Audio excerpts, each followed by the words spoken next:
ಹೋಗ್ಬೇಕಲ್ಲ. ಓ ಸಣ್ಣ ಹೋಗೋದು ರಾವ್ ಕಾಯಿ ನಾವು ಕರ್ಕರಿದ್ದ ಅಂತ ಕಾ ಹೋಗೋದು ಹಾಂ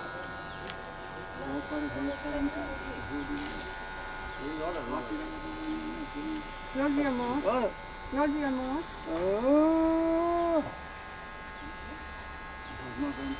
ನೋಡಿಯಮ್ಮ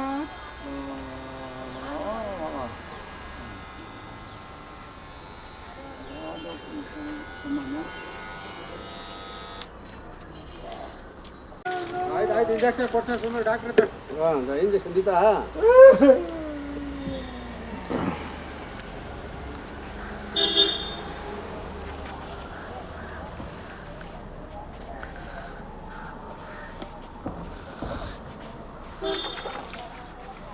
ಈ ಕಾವಿ ಯಾಕಣ್ಣ ರಾವ್ ರಾವ್ ರಾವ್ ಅಲ್ಲ ನನ್ನ ಸ್ವಾಮಿನ ಕಾವಿ ಯಾಕೆ ಕಾವಿ ನೀವು ಹಾಕಲ್ಲ ಕಾವಿ ಪ್ಯಾಂಟ್ ಹಾಕ್ಸಿ ಪ್ಯಾಂಟ್ ಹಾಕ್ಲಿಕ್ಕೆ ಪ್ಯಾಂಟ್ ಕೊಡ್ತಾರೆ ಪ್ಯಾಂಟ್ ಬೇಡವಾ ನಿನ್ನೆ ಸನ್ಯಾಸಿ ಮಾಡಲ್ಲ, ಸುಮ್ಮನೆ ಮದುವೆ ಮಾಡ್ತೀನಿ.